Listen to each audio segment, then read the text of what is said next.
Hi, my name is Jonna and I play football for Chelsea FC and for the Swedish national team. And you are listening to the Blue Day podcast.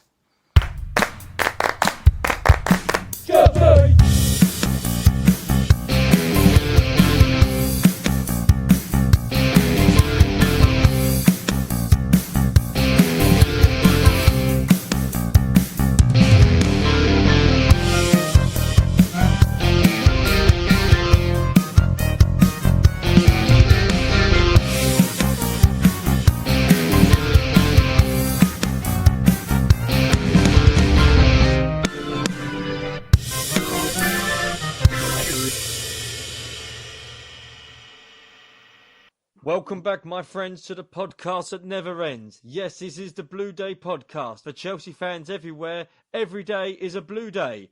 I am your host, the man with a face for podcasting, Keith Lawrence, a very happy Keith Lawrence, I should note. And joining me this week, he's a man who doesn't kick cats. He would prefer to kick Kenny Dalglish in his day. And like me, he was also singing We Are the Champions on Saturday night with a glass of his finest. Here is Steve Wicks. Steve, back on the Blue Day podcast after Chelsea winning another trophy. That wasn't a bad weekend, was it? No, I think it's a great weekend. I think, we should be very proud of our club. When you consider all the hard times we've had with buckets going around the ground and help save the bridge, yep. And my era where we were literally going down the tubes, really big time. And to now have the honour and the title of World Club Champions, that to me is as good as it gets. One thing that I was thinking about after we won the trophy, and I was thinking of you because we were texting during the game and whatnot. I was thinking, obviously I weren't even born then, but obviously since the podcast started and I'm talking to former Chelsea players, and in '88, when Chelsea got relegated by the divisional playoff, which thankfully didn't occur after that season, losing to Middlesbrough and Chelsea went down to the second division. Can you imagine, or could you have imagined from that point where we would be over 30 years later? Well, I'm quite biased, but I think when you're talking about the chairman we had then and the chairman we have now, I think you've got a Rolls and you had I think it'd be a little bit unfair on Skodas, but I think Roman... Fiat Punto. Oh, yeah, with no edge. I think Roman has done absolutely brilliantly. He got hold of a club that was, struggling a bit.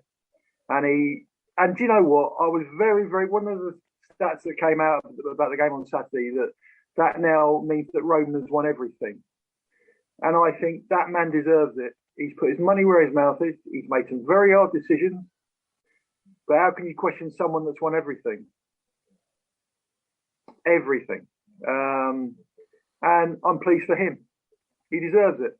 He's been not just winning a trophy one time and that's it. We've won multiple trophies, multiple Premier Leagues, multiple European Cups, multiple FA Cups. Won more trophies than any other club over the last, I think it's,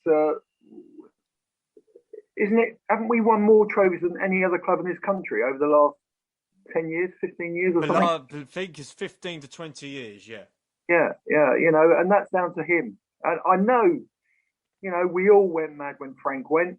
We all did. And, any Chelsea person real Chelsea person will feel hurt when someone like Frank gets a sack. But you can't question it, can you? Now, in terms of what has been achieved, it's, and I don't think Roman would have liked to have done that either. I think he would have had a heavy heart making that decision. But the club comes first. Well, this is it. The club is treated as a business, and it'll always be treated as a business. No matter, when it comes to money, it'll always be treated as a business, and decisions have to be made for the good of that business rather than the good of fans' hearts. And I remember I was gutted when Jose left the first time. I was gutted when Ancelotti left. I was gutted when Di Matteo left. I was saddened when Mourinho left the second time. And it nearly broke me when Conte left, because I thought Conte was the actual answer to our problems. Now Well, he, yeah, now if I've you got. look at what he's doing at Tottenham with his double agent business, I think that's that's a stroke of genius from our part. So thank you, Mr. Conte, for that. But when No, Lampard left, it was a bit of a dagger to people's hearts, because although he was born and raised West Ham, blah blah blah, he was a Chelsea guy. He was an all-time oh, leading goal scorer. He was there in the trenches at 2012, and all the heartbreaks in the European semi-finals that we didn't win. He was guiding a new Chelsea. It was an evolution of Chelsea. It wasn't us spending 30 million on a striker who, with a great pedigree, and it turns into a flop. This was going to be a new Chelsea with the academy, with Jody Morris's knowledge of the academy coming into the fold. Had a good run, 12 months, but obviously things wasn't working. And it happens in football. Everyone knows it happens in football. You know that, I know that. Tuchel's come in. Now, Tuchel's not going to be there for the next 5 years, but we know that because we know how the club is run. So I think Chelsea, the fans, enjoy it, because no matter who the manager is, if the setup is in place whereby Roman makes the decisions and you've got the people all behind him with a bit of football knowledge that knows the football market, Chelsea will be fine. And you just look at them. They are not just European champions. We are world champions. World freaking champions. And I don't want to be negative. I really don't. I wanted to bring this up, but the feedback that's been received about the Club World Championship. Steve, I wanted to get firstly your view on the Club World Championship. Do you consider it a serious trophy, or do you consider it what TalkSport have been calling it, the Mickey Mouse Cup? I'll ask those Brazilian people that made trips of Thank you. 7,000 miles. Yep. That they were absolutely magnificent. The fans, the Brazilian fans, and it is revered. That trophy is revered in Brazil. And I think that every Chelsea fan here watching the game, no one could ever say, "Oh, it doesn't really matter if we lose." There's no way any Chelsea fan wanted us to lose that game. It was, and what I love is the teams that knock it are the teams that are never going to win it. And when you've got that one and you've done that and you've achieved that, I know it meant an awful lot to Liverpool. When they won it, they were absolutely chuffed. And so should we be. We should be chuffed and very proud of how our club has developed. What makes me laugh is, well, I could keep hearing Man City fans and Man United fans saying Chelsea have no history. Right? Well, we do. We had a fantastic history. Not in terms of, you don't judge a club by silverware. You judge a club on if it's got the balls to survive when the thing's really down. Man City, to be fair to them, they survived when they were in the third division, but their fans were unbelievable. But we do have history. We have great history, and what we're doing is we're creating history.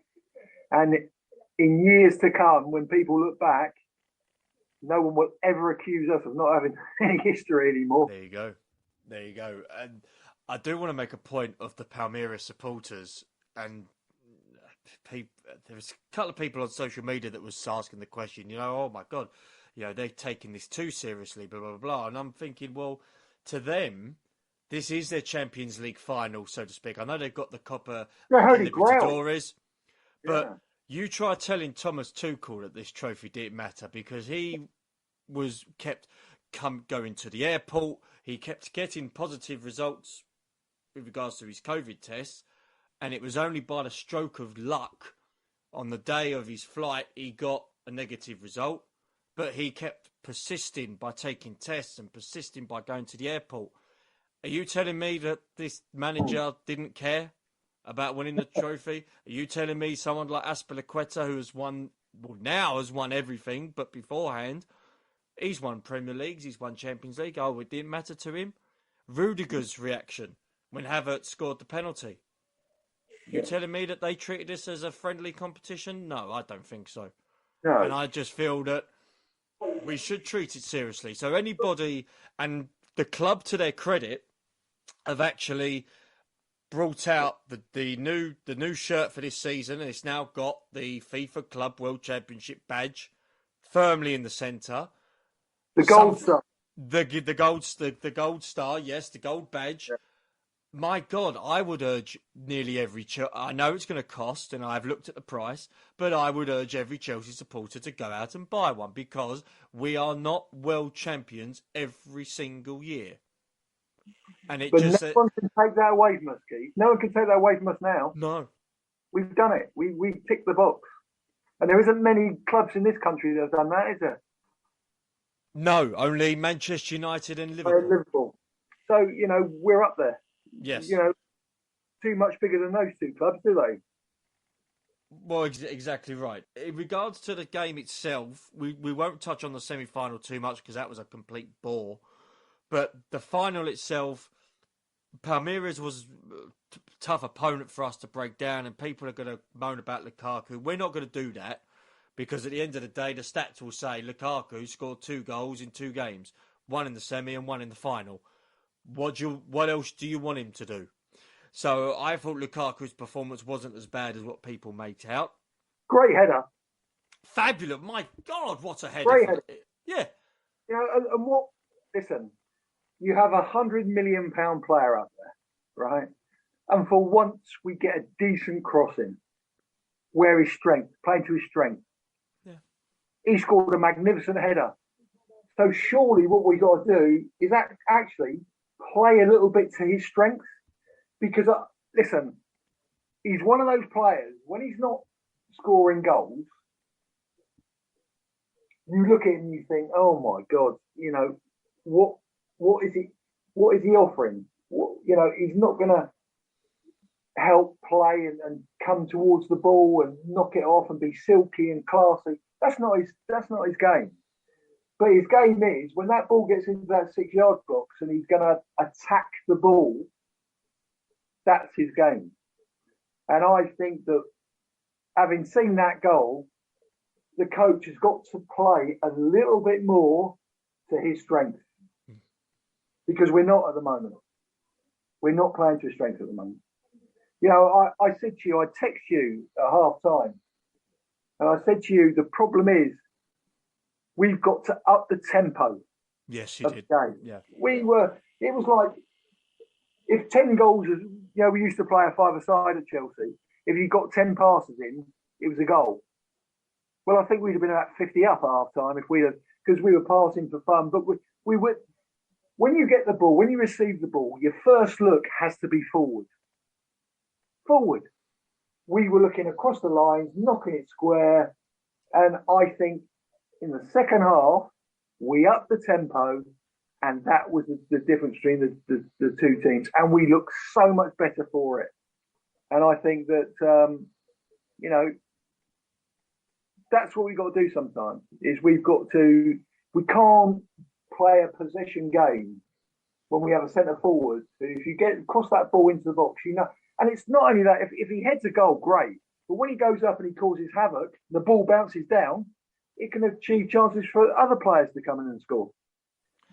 That header Lukaku scored reminded me of a Drogba goal. Yes. Do you know one of the best headed goals I've ever seen was the goal in the Champions League final against Bayern Munich? That was one of the best headers I've ever seen. And that's what these guys are like, give them a chance. Give them a chance. Sort of looking at how Chelsea played and looking how certain individuals played. Kante, I didn't think had his best game. And there's been a few people that have been talking about Kante's possibly declining ability a little bit. He is, I'm not saying he's getting on, but he's getting to that sort of age where people are now saying, oh, he's now over 30, he needs to be struck off. Jorginho, decent midfielder, but I still think there's something missing in his game. And penalty-wise, I can't dispute, and I just think we're lacking midfield, still a natural goal scorer. Somebody who actually spoke to me on the podcast, Blue Day podcast Facebook message, actually said to me that we're missing a Fabregas, which I responded in kind by saying, we're missing a Lampard. We're missing a Lampard. We are missing a Lampard. We're missing that 15, 20 goal midfield player. Absolutely. But one player who I thought done really well, and I just pains me to say it because I don't want Chelsea spending too much money on a wage a week. But for me, Rudiger was man of the match. And I'm looking at his game. I'm looking at the fact that for me, this is his best season ever as a professional footballer. What's the guy got to do to get the contract he wants? There's reports that he's turned down a £200,000 a week contract. You're going back to my days then, Keith. Oh, if only. He's reportedly rejected a £200,000 a week contract. He wants slightly a bit more than that. What's the guy got to do to get the contract he wants? Listen, I don't know, but for me, his performances have been outstanding. And when it comes to Player of the Year, and Steve, you'll know this because your good friend Ray Wilkins won it on a couple of occasions. It's a great award to win.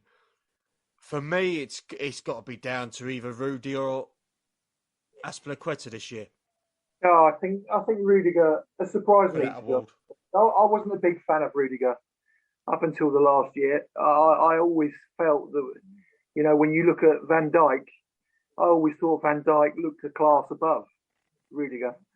But in this last year, he has added to his game. He's aggressive, which I think Van Dijk needs to have more aggression. I think Van Dijk wants to be so silky. I think he lacks that aggression sometimes. But he's proved that he wants to win. He's proved that he's quite aggressive. And he's proved he can play. All of a sudden he's playing two-touch everywhere. As before, he'd have 3 touches and 4 touches. And he looked a little bit uncomfortable on the ball at times, I thought. But this last year, he's got to play two-touch. He's got aggressive. He's up everyone's backside and he's putting pressure on them. And he has been outstanding. And it wasn't. I was listening to Talk Sport the other day, and they were talking about the best centre backs in the Premier League. And there was a lot of people that phoned in and said Rudiger over Van Dijk. And I think you look at that and you just think, well, I think without doubt it's a statement of our ambition to re-sign him.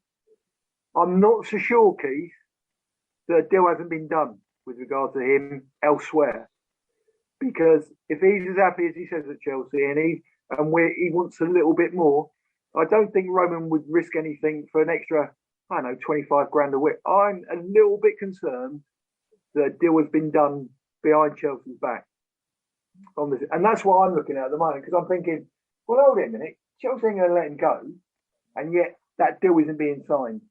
And I think there's something else in the background. Can I just come on to Kante? Yes, by all means. If you draw a line in front of the back four, and that's where Jorginho plays, he plays there, he sits there, and he dictates play with his passing. I think what Kante does now and again, well, more now and again, is he's got a couple of different facets to his game. He'll sit there and he's the best defensive midfield player, winning tackles, nicking the ball. But I also think he drives forward. He goes forward. He attacks the space. If there's a big space in front of him, he'll go. I don't think Jorginho does that.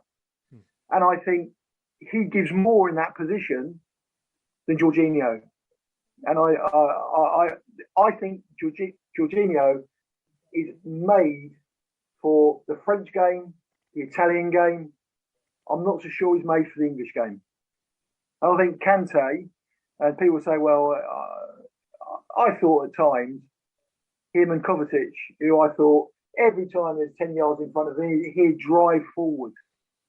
And what that does, that keeps the team together. Because if you've got people hanging back, you leave gaps everywhere. So if the ball breaks down, there's gaps in our midfield. But with Kante and Kovacic, we're tight and we nick things back very quickly. And that's, I think, is the difference. And I think in the Premier League, you need that. You know, it's like Pep's thing about 6 seconds and you win it back in 6 seconds. Mm. With Jorginho, you wouldn't do that. With Kante, you would. With Kovacic, you would. But Kovacic, to me, if he could just add a couple of goals to his game, I think he's a very, very good player. Very good player.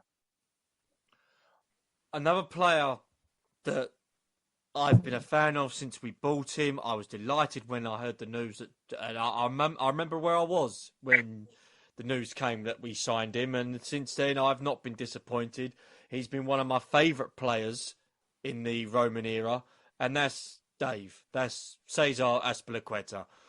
We touched on this a few weeks ago about, if not one of the best signings in the last 20, 25 years.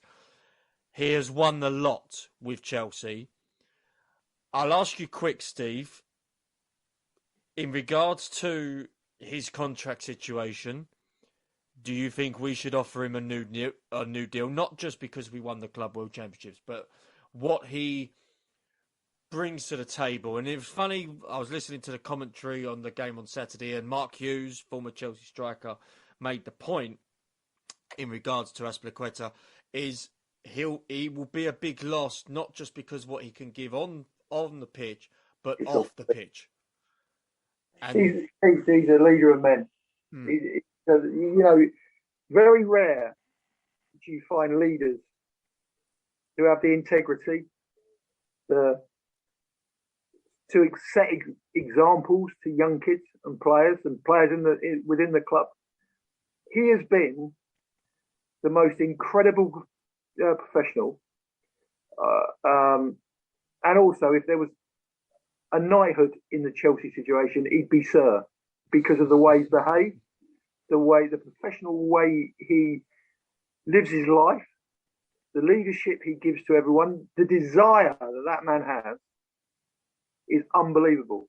Now, where Chelsea come a little bit is they're offered Thiago Silva a contract, who's 37, and don't get me wrong, if I could bottle Thiago Silva and keep the elixir and feed it to my young players, God, even now he's one of the best centre backs in certainly in the country. But Azpilicueta, I think, is a diamond person to have within your club, and I'd give him another. Yeah, he's one of those people who looks after himself. He can play for another 2 years. The situation that I've been told, and from what I can gather from certain people inside the club, from what I've spoken to the last few weeks, obviously Chelsea are only going to give the 1 year deals to the over 30s, which is a policy that they've done for a while. So it's not like it's not a new thing. Frank had that problem. They did it under John Terry and they've done it under Frank. So this is something that Chelsea fans know quite well about. But Cesar wants 2 years. And there's a club in Spain that are more than happy to give him what he wants because they need players. So do we buck under the pressure, or do we go, thanks very much, thanks for your contributions, we'll see you down the road? I will be sad when he goes. Oh, I think everyone... If he goes. I will be really, really sad if he goes. I think everyone will be absolutely gutted. But you know something? He's a Spaniard. Maybe one of his dreams was to play for Barcelona or Real Madrid. Maybe he looks at it as a great way to go out in his career and playing for one of his country's greatest teams. Mm. And it might be perfect for him to finish his career. You know, you've got to take that. It's like Rudiger. You know, if Bayern Munich came in for him, or Real Madrid or Barcelona, which we've all heard rumours about, I would think that they would be, well, something that all these players have to think about. And it's also, you know, what Azpilicueta, he's won everything. Yeah. He's done everything. What So else is there for him to do? And you look at it from a challenge point of view, if you look at a professional footballer, what do they want to achieve? Goals, ambitions. I know exactly what you was going to say. What is there else for him to achieve? He could win another League Cup because we're in the final. We could win another FA Cup. Jesus Christ, who knows? We could even win another Champions League. But for Chelsea, what else is there for him to do? I get that point as well. So my mind says I think he'll go. I think he'd go and take his family back to Spain and play for one of the giants and if he can turn them round, what a career that man's had. We've just touched on Dave. I want to sort of briefly mention the manager. We spoke about him just a little bit, about his desire to want to win this trophy, which sort of should put a lot of doubt into other people's heads how much he was committed to win this trophy. But Thomas Tuchel, what now for him in regards to going forward? He's won the Champions League, he's won the Super Cup, he's won the Club World Championship. Obviously, the target for him to be remembered as one of the great Chelsea managers, if not already, has to be winning the league, surely. But how does he go about it? He's got a cup final against Liverpool, which I'm praying every day that we will win, and hoping Mo Salah and Mane have an off day. But what now for him long term, Steve? What do you envisage? Do you see this maybe as a manager for the next 3 years, perhaps? Maybe, if he's given 3 years, or is it? He's done bloody well. That's right, exactly. I know. But yeah, this will sound crazy to some Chelsea fans. Is this the best it's going to be for him? Is it all going to be downhill, or do we suspect there could be another little bit of glory coming Tuchel's way in regards to the league? Obviously not this season, but building towards next season. I actually believe that the gap between Man City and Chelsea has widened substantially this year. And that concerns me. As a Chelsea fan, that concerns me. I think Man City have gone to another level. I think we, in many ways, have gone down a level in terms of the way we played. Now, I know that might say we just won the World Club Championship, but I'm talking about it playing in the Premier League, which is a different animal altogether. But to me, number one, we're not scoring enough goals. We've got to get that right. We've got to score more goals. We've got to either, and a big decision that has to be made, whether, and I think Lukaku's done a good sales pitch on himself back to Juventus, but if you could get Haaland in, if that's what he wants, because to me, there's something wrong between Lukaku and the coach. Whether I don't think that Thomas bought him, and I think he's not the sort of centre forward that he would like in his team. And there's a problem. That's got to be sorted out very, very quickly. We need, as I've said all along, and I've been quite consistent with this, we need a centre forward that's going to score 20 plus goals a season.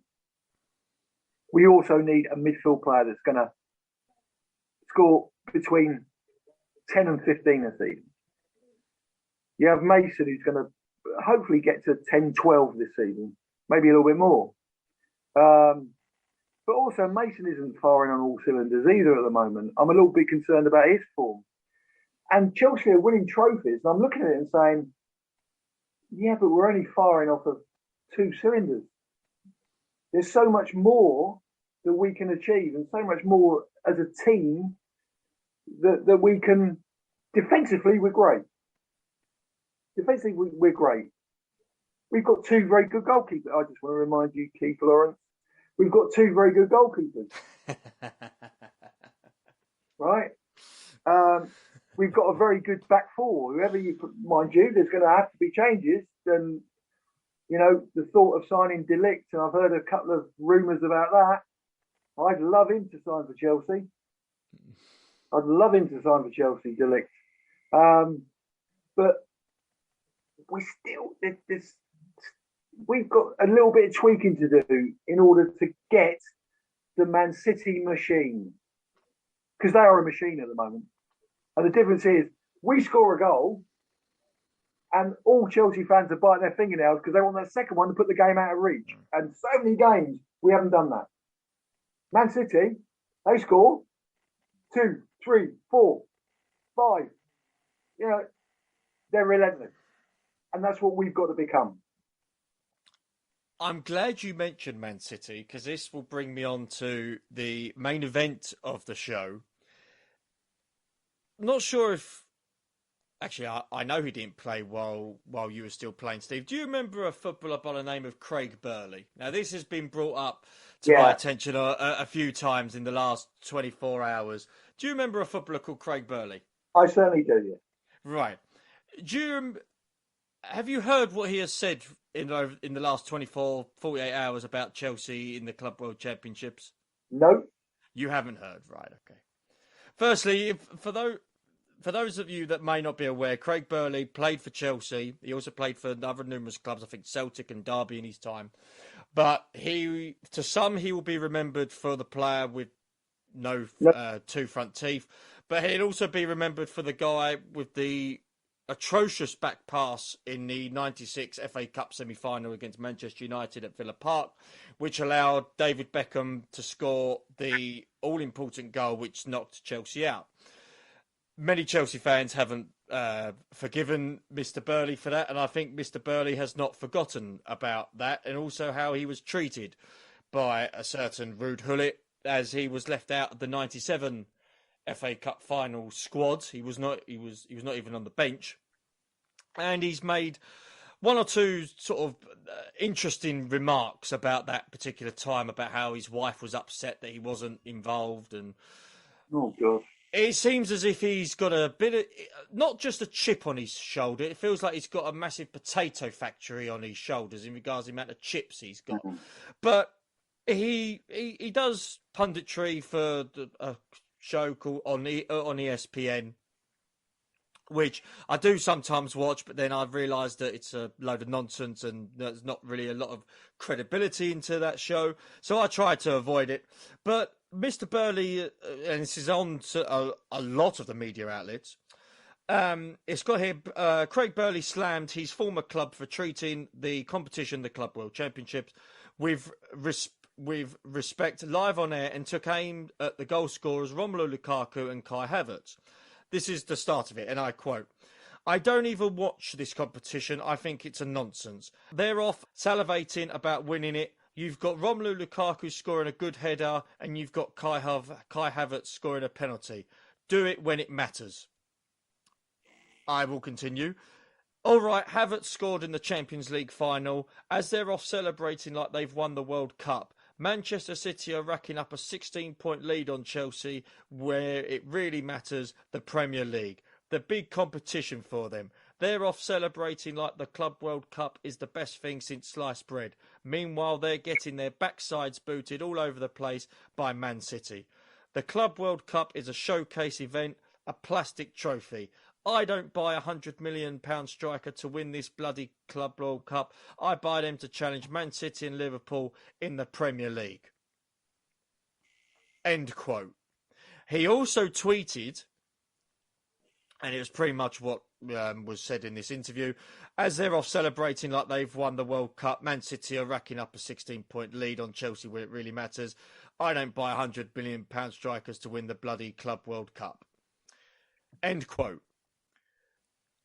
There's been a lot of interesting feedback to Craig Burley, some of it on Twitter, a lot of it I will not repeat, because this is, I do tend to see this as a family podcast, Steve, even though that, you know, certain comments have been made and certain words have been spoken, but I'm not going to repeat the feedback that Craig Burley received. I shall let the listening public find that on Twitter and on Facebook. But Jesus Christ, Steve, your thoughts firstly. Well, I think you've got to look at Craig Burley as an individual. You know, he's a little bit of I think he's sour. I think he's very sour towards Chelsea. I think he obviously has a lot of grievances. I understand where he's coming from because I've just stressed a little bit of concern that Man City have moved forward, taken a step and gone even stronger. But what I can't believe is the way he just dismissed what Chelsea have achieved. And to me, it sounds like a man with a grudge. And there's a lot of sour words coming out there. Craig Burley, would he ever be remembered as one of Chelsea's greats? No. Sorry, I shouldn't laugh. Sorry. No, I don't think so. And I I shouldn't think, laugh. and I just think a lot of people make their future and make money and get their contracts through being controversial. And I don't think there's any need for that. Man City have done well. They've done brilliant. We've done well to achieve what I've always said. I've said to you, Keith, over again. I can't believe what we've achieved without a striker scoring 20 goals a season. Our leading goal scorer in the Champions League, 8 goals that season. And I've always said we have done so well. But you know something? I don't think Craig Burley would ever win a World Club Championship, would he, in his career? I wouldn't have thought that. And I just think he's bitter, twisted, and he wants to cause havoc with the Chelsea fans. And I think we're giving him too much respect, to be honest with you. Well, Piers Morgan also made a comment on Twitter that I didn't overreact on because I knew if you say about Piers Morgan, I'm going to get up and walk out. He made a comment basically saying that it's not the greatest competition. The best team in London didn't even win it, blah, blah, blah, blah. And a lot of Chelsea fans picked up on it and started sort of slagging him off on Twitter. I just saw that as a comment. He was trying to ruffle a few feathers, and he has. But Keith, that's unlike Piers to do that. That's very much unlike Mr. Piers Morgan. But with the Burley one, it frustrated me a little bit. And I know that, yes, he played for Chelsea. Should he have a fondness and memories of Chelsea? Well, maybe at least a little bit. But should he say Chelsea are the greatest team in the world? Well, that's down to him. But he should, as you say, he should at least have respect for, again, he calls it a Mickey Mouse competition. We've just established within the last 30 minutes, Tuchel didn't see it as a Mickey Mouse competition. You speak to everyone in Palmeiras, would they treat it as a Mickey? Brazilians were at that final, who travelled 7,000 miles. Yes. You know, if they hear what Mr. Burley said, they would have went completely nuts over it. So I just think people, and this is why I think some people shouldn't be pundits, but I feel partly sad for Mr. Burley that he has this little fixation on trying to put a dampener on Chelsea's success. And it'll be interesting, actually, if Chelsea do win more trophies this season, if he is actually going to be more of the Craig Burley that everyone knows, or the Craig Burley that he might actually change. And it's funny, one of the Chelsea youth players by the name of Nick Crittington, very young, he came through the ranks at Chelsea, didn't play many games, but he actually tweeted in response to Mr. Burley by saying that he cleaned Craig Burley's boots for a time while he was, coming through the ranks at Chelsea. And one Christmas, Craig Burley, where other players would give the youngsters quite, not 3 figures money, but enough as a thank you, as a token. Keith, they give 100 quid. They give him 100 quid for Christmas. Right? Craig Burley gave this Nick Crittington 30 quid. Well, there you go. But he is Scottish, Keith. Keith, so you can't expect, you can't expect much from them. You be nice to our Scottish followers. Come on, you be nice. I'll give a minute. Let's get something straight. Craig Burley is a big Celtic fan. I wonder what Craig Burley would say if Celtic won the World Club Championship. And actually, they've got a chance because it's being made in Fantasy Island next year.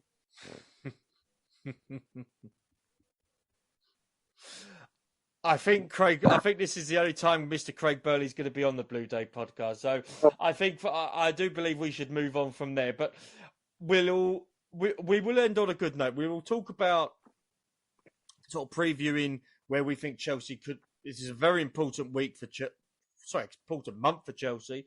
Palace on the 19th, Lille on the 22nd, which I'll be there at Stamford Bridge on the 22nd, and then we got the Carabao Cup finals. Steve, do you think this will be a good month for Chelsea in the next 3 games? I hope so, Steve. I think that the Palace game we've got to win, and that keeps us flowing. We should beat Lille. We should beat them over 2 legs. It'd be a big surprise if we don't. Liverpool and Chelsea, they're always tight games. They're never. It's going to be a tight game. But if we come out of that to get to the next round of the Champions League, beat Crystal Palace to secure 3rd spot, and win the Carabao Cup, I think it would be fantastic. It'd be a fantastic, So what I look at now is you can look at the negative if we get beaten here or if we get beaten there, but we're at a stage in the season where there's so much to win and to achieve that it's exciting, and I think we should embrace it and not be scared of it. Embrace the excitement. So we're going to be this month. We're going to be sort of reviewing more of the Chelsea games. The ones in the Premier League and the Champions League. We will be back next week to review the Crystal Palace game. We might even be back as well in time for the Lille game and previewing the cup final. So we will be doing that next week. But we also just want to touch on just briefly the latest one-to-one interview that we had recently, and that was with striker, Luton legend Mick Harford. Had him on the show. His interview was last week. Steve, just briefly, because I believe I believe you've come up against Mick once or twice in your playing career. Do you have any memories of coming up against him being a striker? Yeah, he's got very sharp elbows. No, he's a handful. Mick was a handful. He'd give everything. He was very physical. He tried to intimidate you. He was a good player. He's one of those players you want in your team. And you've seen him, have you? Because I'd love to have sent my regards to him. Got the great respect for him. We had some real bruising battles, and we always shook hands afterwards and had a beer in the bar. And like him very much. Well, it was his birthday as well on the 12th of Feb on the Saturday. So on behalf of the podcast, I would like to wish Mick a belated happy birthday. Yeah. It was great to have him on the show last week, reflecting back on his Chelsea career, albeit it was only just under a season, but it was certainly one that it was worth talking about. So if you want to catch that one, as well as the other interviews that we've done since the podcast has begun, be sure to catch us on YouTube. Find us at the Blue Day Podcast, and find us wherever else you find your favourite podcast at the Blue Day Podcast. We will be having more great guests coming on the show very, very soon. More details will be announced as soon as the time is right. But as I said, next week we're going to have fun reviewing the Crystal Palace and potentially the Lille game. So all that's left for me to say is, hope you all have a good week. Nice to hear that Chelsea are not just champions of Europe, but champions of the world. I'm going to go back now and listen to Queen, We Are the Champions song one more time. Steve, anything else that you'd like to say before I wrap it up? Yeah, I'm going to put on Tears for Fears. Everybody wants to rule the world. Rule the world. Brilliant song. Brilliant song by a brilliant band. Yeah. He's been Steve Wicks. I've been Keith Lawrence. Keep the blue flag flying. Stay safe and carefree.